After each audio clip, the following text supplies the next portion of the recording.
Learning disability, অর্থাৎ শিক্ষণ অক্ষমতা থেকে আপনাদের 2 থেকে 4 মার্ক আপনাদের কিন্তু পরীক্ষায় আসে। আপনারা সিটিপিতে যেমন ল্যাঙ্গুয়েজ 1 ল্যাঙ্গুয়েজ 2-তে কিন্তু আপনারা ডিসলেক্সিয়া, ডিসক্যালকুলিয়া, ডিসগ্রাফিয়া এগুলো আপনারা নিশ্চয়ই নাম শুনেছেন ভাই। তো এগুলো থেকে কিন্তু প্রশ্ন আপনাদের প্রত্যেক সিটের পরীক্ষায় কিন্তু আমরা প্রশ্ন দেখতে পাই। তাহলে চলুন আমরা প্রথমে কয়েকটা ডিসেবিলিটির নাম প্রথমেই জানি। প্রথম হচ্ছে কি ডিসলেক্সিয়া, তারপর কি ডিসক্যালকুলিয়া, তারপর হচ্ছে ডিসগ্রাফিয়া, তারপর হচ্ছে কি ডিসপ্রেক্সিয়া। ঠিক আছে, প্রথমে আমি একটু ইন শর্টে আপনাদের বুঝিয়ে দেওয়ার চেষ্টা করছি, তারপর আমি পুরো ডিটেলস আপনাদের আজকের এই ক্লাসে দেখিয়ে দেব। কারণ আজকের ক্লাসের পরে আমি একটা টপিক নিয়ে মাত্র একটা ক্লাসে কন্ডাক্ট করছি বর্তমান আজকাল ভাই। কারণ কি, কারণ এই টপিক থেকে যদি এই ক্লাসটা সম্পূর্ণ দেখে থাকুন তাহলে এই টপিক থেকে যে কোনো প্রশ্ন আপনার পরীক্ষায় আসলে আপনি 100% কনফার্ম করবেন। ঠিক আছে, তো এই ক্ষেত্রে আপনাদের একটা গল্প বলি, কারণ গল্পের আলোচনা যদি আমরা শিখি তাহলে আমাদের কি হয়, যথেষ্ট হেল্প হয়। ঠিক আছে, একটা ছোট ছেলে, একটা 6 বছরের ছোট ছেলে, সে কী করলো, একটা দোকানে গেল। দোকানে গিয়ে বললো যে আমাকে সাবানটা দাও। ঠিক আছে, সাবানটা দাও। তো সাবানের উপর এইটা লেখা ছিল। ঠিক আছে, সাবানের উপর এইটা লেখা ছিল। সে বললো যে 6 বছরের একটা শিশু, সে দোকানে গেল, গিয়া বললো আমাকে একটা সাবান দাও। তো সাবানের উপর এইটা লেখা ছিল। সে বললো ওই যে লুক্স সাবানটা দাও। কি বললো, কথাগুলো মাথায় রাখবেন। সে বললো ওই যে লুক্স সাবানটা দেখতে পাচ্ছেন, ওই লুক্স সাবানটা আমাকে দেন। ঠিক আছে, এই লুক্স সাবানটা আসলে আমাকে দেন। ঠিক আছে, তো তখন দোকানদার বলল যে ভাই এটা লুক্স নয়, এটা হবে লাক্স। ঠিক আছে, এটা লুক্স নয়, এটা হচ্ছে লাক্স সাবান। সে বললো এটা তো লুক্স সাবান। ঠিক আছে, যাই হোক, এই নিয়ে কথাবার্তা হলো। তো এবার আপনারা একটা জিনিস দেখুন, এই যে লুক্সকে সে লাক্স বলছে, লাক্সকে সে কী বলছে, লুক্স বলছে। মানে ঠিক আছে, লেখাটা দেখে সে পড়তে পারছে না। ঠিক আছে, সে কী করতে পারছে না, পড়তে পারছে না। ঠিক আছে, পড়তে পারছে না মানে কি, তার রিডিংয়ের সমস্যা রয়েছে। ঠিক আছে ভাই, তার রিডিংয়ের সমস্যা রয়েছে। রিডিংয়ের সমস্যা কোথায় রয়েছে, এই লাক্সে রয়েছে।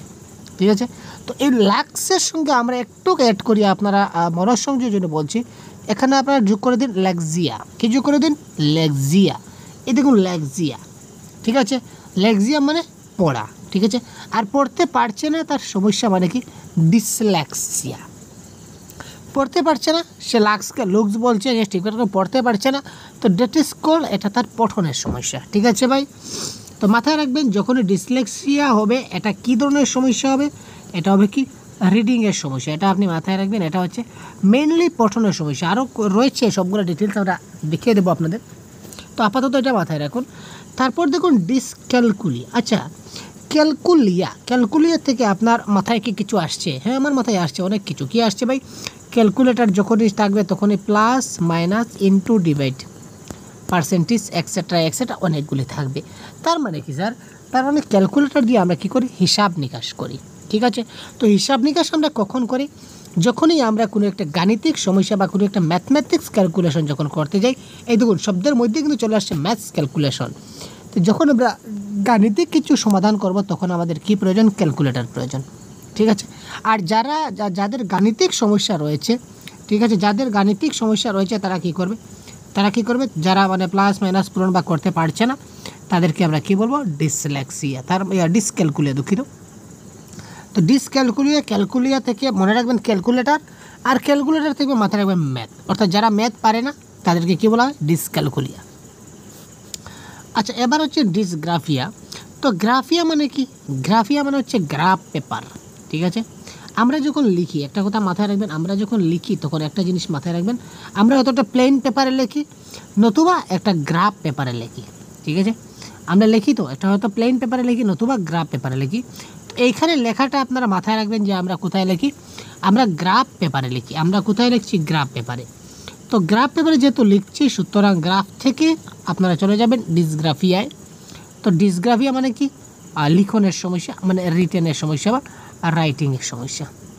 ঠিক আছে, এই তিনটা বেসিক্যালি ভালো করে জেনে রাখুন যে ডিসলেক্সিয়া মানে রিডিংয়ের সমস্যা, ডিসক্যালকুলিয়া মানে ম্যাথসের সমস্যা, ডিসগ্রাফিয়া মানে রাইটিংয়ের সমস্যা। তো ডিসপ্রেক্সিয়া কি, সেগুলো আমরা দেখছি এবার। তারপর আরও রয়েছে দেখুন ADHD, হাইপার ডিসঅর্ডার, তারপর হচ্ছে ডিসফেসিয়া, তারপর হচ্ছে অটিজম, তারপর হচ্ছে অ্যাফাজিয়া। ঠিক আছে, এই সবগুলো আমরা দেখবো এক এক করে। তো এবার আমরা ডিসলেক্সিয়া কি তার সম্বন্ধে পুরো ডিটেলস আমরা একবার দেখে নিই। আর ভাই রুক যা, আমরা এবার প্রথমে আমরা ডিসলেক্সিয়া কী তার সম্পূর্ণটা আমরা দেখে যাই।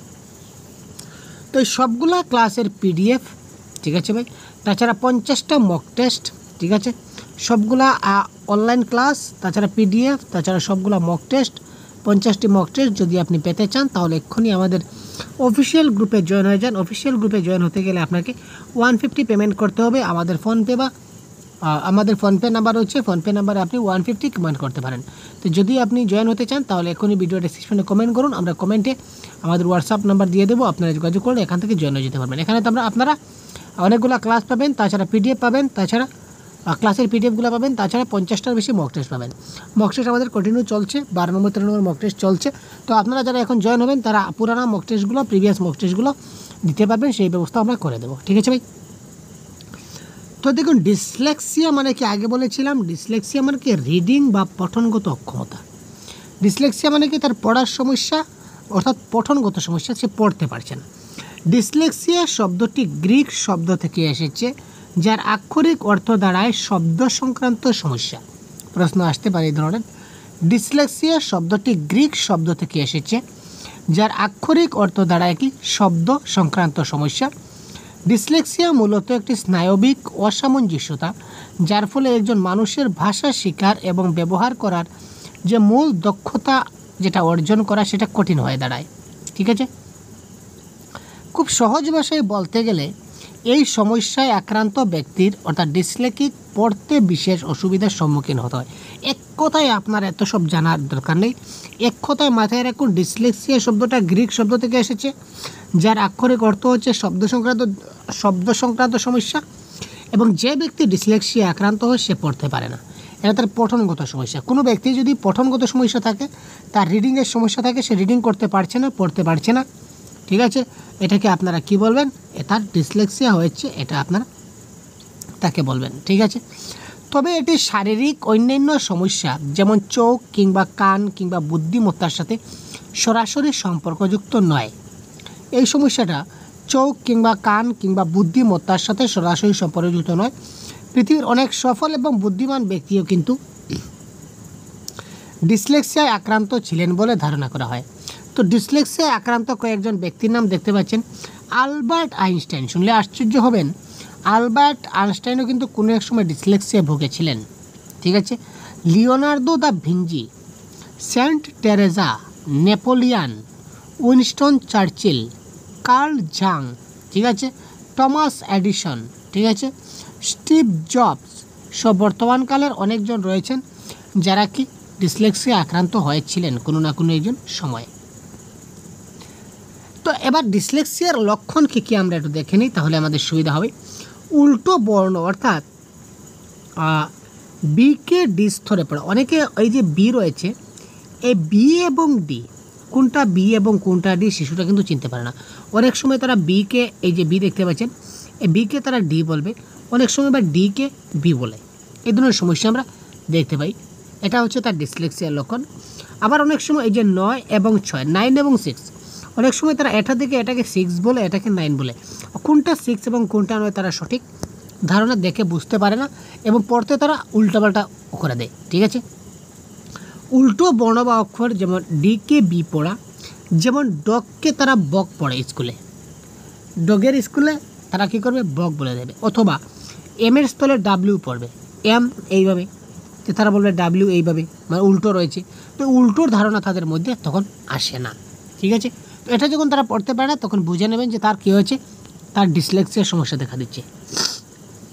অক্ষর, শব্দ বা সংখ্যার ক্রম অনুসরণ করতে পারে না, ঠিক আছে, যেমন 1 2 3 4 5 এই ধরনের একটা সিকোয়েন্স মেনটেন করে আছে, তাই না।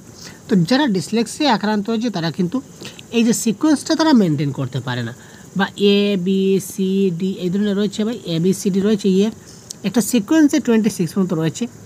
তো যারা ডিসলেক্সিয়া আক্রান্ত তারা কিন্তু এই ক্রমটা তারা বুঝতে পারে না। কিছু বর্ণ উল্টো করে পড়া অথবা এক বর্ণের স্থলে অন্য বর্ণ পড়া, সময়ের সাথে বিষয়গুলো উন্নতি হওয়া, এইগুলো তারা লক্ষণ হিসাবে দেখে নিয়ে যাবে। তারপর দেখুন, বয়স অনুযায়ী নতুন শব্দ, প্রশ্ন আসবে, অনেক ইম্পর্টেন্ট ক্লাস হতে চলেছে, প্রশ্ন আসবে। তো বয়স অনুযায়ী তারা নতুন শব্দ শিখতে পারছে না, মনে রাখতে পারছে না, উচ্চারণ করতে তারা ব্যর্থ হচ্ছে, এটা তার কী ধরনের অক্ষমতা? আপনি সেটাকে দিতে হবে কি, সেটা ডিসলেক্সিয়া। গতিকে আপনাকে জানতে হবে। বয়স অনুযায়ী নতুন শব্দ শিখতে পারছে না, মনে রাখতে পারছে না, উচ্চারণ করতে পারছে না, শব্দের গঠনের মূল ব্যাপারগুলো শিখতে পারছে না, এই সমস্যাগুলো যাদের রয়েছে তাদেরকে আমরা কী বলবো? তাদের কী সমস্যা? তাদের ডিসলেক্সিয়া সমস্যা। শব্দ গঠনের ধ্বনির ক্রম অনুসরণ করতে না পারে, যেমন টিপ লিখতে গিয়ে পিঠ পড়ে, ঠিক আছে? তারা এই যে টিপের জায়গায় তারা কী করবে? পিঠ পড়ে, মানে উল্টো পাল্টা, ঠিক আছে? টিআইপির জায়গায় পিআইটি হয়তো পড়ে দিল, তারপর লেফটের জায়গায় তারা ফেল্ড পড়বে। এই ধরনের মানে এলোমেলো হিসাবে অক্ষরের শব্দ গঠনের ধ্বনির অনুসরণ না করে তারা অক্ষরগুলিকে তারা উল্টো পুল্টো করে পড়ে দেয়। এখানে লিখবে লেফট, ঠিক আছে, লেখছে তারা লেফট কিন্তু পড়বে ফেল্ড। আবার এখানে লেখছে টিপ কিন্তু এটাকে বলবে এটা হচ্ছে পিট, এবার মানে ভুল পড়বে। That is call dyslexia. প্রায় শব্দ উচ্চারণে ভুল করা, ঠিক জায়গায় ঠিক শব্দটি ব্যবহার করতে না পারা, এটাও কিন্তু একটা সমস্যা। ঠিক জায়গায় তারা ঠিক শব্দটা ব্যবহার করতে পারছে না বা প্রায় উচ্চারণে ভুল করছে। তো এক কথা শেষ, পড়তে গেলে যত ধরনের সমস্যা সবগুলা কি ডিসলেক্সিয়া। তারপর যখন ডিসক্যালকুলিয়া কী বলেছিলাম? ডিসক্যালকুলিয়া মানে বলেছিলাম গাণিতিক সমস্যা। সংখ্যা সম্বন্ধে সাধারণ তথ্য বা গণিতের পদ্ধতি মনে রাখতে না পারা। সংখ্যা সম্বন্ধে সাধারণ তথ্য বা গণিতের পদ্ধতিগুলো তারা মনে রাখতে পারছে না, মানে গাণিতিক সমস্যা, ম্যাথমেটিক্সের সমস্যা হচ্ছে। ধীর গতিতে অঙ্ক করা ইত্যাদি শিক্ষা সম্বন্ধীয় বিকারকে ডিসক্যালকুলিয়া বলা হয়, ঠিক আছে? আমরা বুঝলাম, আর জাস্ট বুঝলাম, একটু পড়ে নিই আর কি। এর উপসর্গ প্রত্যেক শিশুর ক্ষেত্রে আলাদা, কেউ শব্দের মাধ্যমে ব্যক্ত হোক, যাই হোক এগুলো লাগবে না। সোজা ভাষায় আপনি মনে রাখুন যে ব্যক্তির ম্যাথসের সমস্যা রয়েছে, ক্যালকুলেটর দ্বারা ম্যাথ করতে পারছে না, অর্থাৎ ম্যাথসের সমস্যা রয়েছে, তাকে আমরা মনে রাখবেন সেটা হচ্ছে কি ডিসক্যালকুলিয়া। তারপর ডিসগ্রাফিয়া, যেটা বললাম, ডিসগ্রাফিয়া হচ্ছে কি লিখনগত সমস্যা, রাইটিংয়ের সমস্যা, ঠিক আছে? ডিসগ্রাফিয়া হলো এক ধরনের শিক্ষণগত অক্ষমতা। এখানে হাতের লেখা লিখে মনের বা প্রকাশে ও হাতের সূক্ষ্ম কাজের ক্ষেত্রে সমস্যা হবে। সে লিখে কিন্তু প্রকাশ করতে পারে না, অর্থাৎ সে কী লিখলো সেটা আমরা লেখাটা বুঝে সে কী লিখলো সেটা কিন্তু আমরা বুঝতে পারি না, ঠিক আছে? অর্থাৎ ডিসগ্রাফিয়া এক ধরনের শিক্ষা গ্রহণ সংক্রান্ত অক্ষমতা, যা হাতের লেখনী ক্ষমতা, যেমন বানান ক্ষমতা, হাতের লেখা ইত্যাদি লিখিত শব্দ পড়ে তার মানে বোঝার বোধ শক্তিগত অক্ষমতা। অর্থাৎ এক কথা শেষে, অর্থাৎ কী সে লেখলো সেই লেখাটা বুঝে কিন্তু আমরা কিন্তু কোনো কিছু বুঝতে পারি না, ঠিক আছে? এবার আমি লেখলাম একটা জিনিস, আমি লিখি তো ভাই, এখানে একটু সমস্যা হচ্ছে।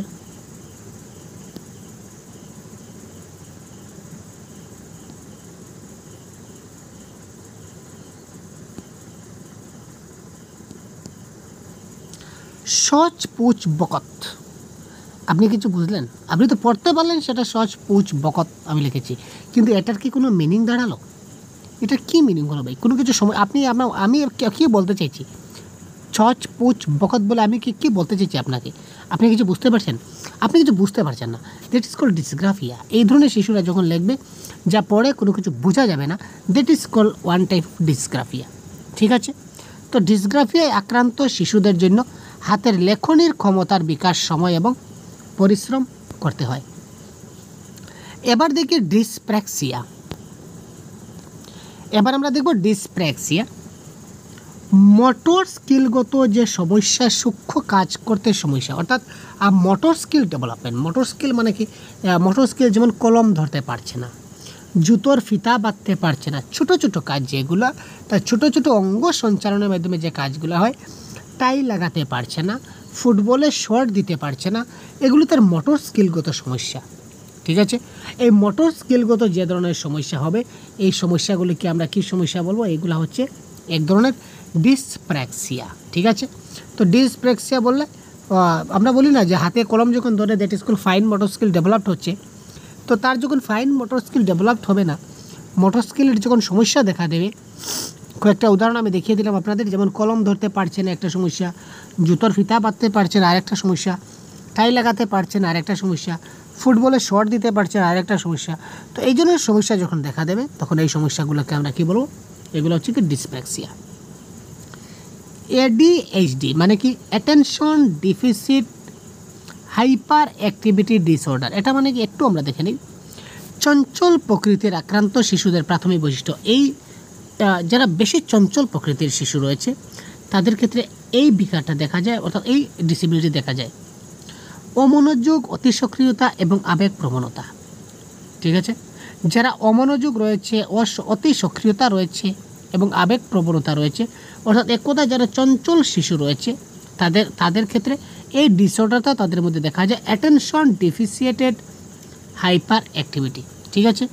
এই তিনটি বৈশিষ্ট্য যে কোনো শিশুর মধ্যে দেখা যায়, কিন্তু এদের মধ্যে এক বা একাধিক বৈশিষ্ট্যের অতিরিক্ত প্রকাশই যদি হয় তাহলে এটা হচ্ছে কি ADHDর লক্ষণ, ঠিক আছে। চঞ্চল প্রকৃতির শিশুদের মধ্যে তিনটা বৈশিষ্ট্য দেখা যায়, তো এই তিনটা বৈশিষ্ট্য যে কোনো শিশুর মধ্যে আমরা দেখতে পাবো, কিন্তু এদের মধ্যে যদি এক বা একাধিক বৈশিষ্ট্য, ঠিক আছে, অতিরিক্ত প্রকাশ হয় তখনই সেটা কী হবে, ADHDর লক্ষণ হবে। তারপর যে ডিসফাসিয়া, ভাষা ও কমিউনিকেশনগত সমস্যা, নিজেকে প্রকাশ করতে পারছে না, স্টেজে বলতে পারে না। কোনো সময় দেখা যায় যে সে নিজেকে প্রকাশ করতে পারে না, ঠিক আছে ভাই।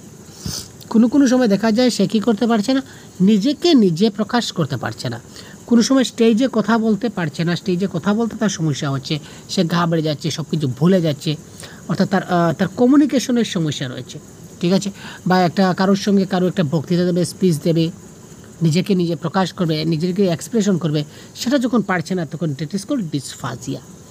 অটিজম মানে কি, সব ধরনের সমস্যা, তার বিভিন্ন ধরনের সমস্যা যদি থাকে দ্যাট ইজ কল্ড অটিজম। একের মধ্যে একাধিক সমস্যা যদি দেখতে পাবেন, যেমন তার মধ্যে ডিসলেক্সিয়া রয়েছে, ডিসগ্রাফিয়া রয়েছে, সবগুলো আপনি দেখতে পেলেন, তখন এক কথা তার আনসারটা অটিজম দিয়ে দেবেন।